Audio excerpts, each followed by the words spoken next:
pasensya na ha.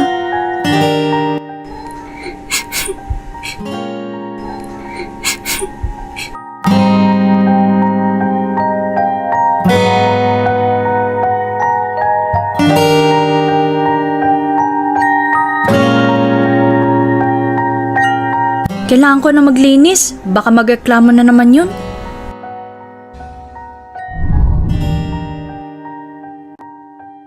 Baka pwede pong makahiram, sir. Kailangan ko lang po talaga ng pera.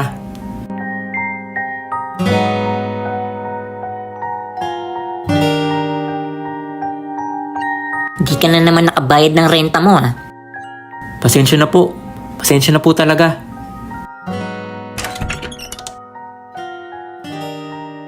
Oh, nyari sa'yo.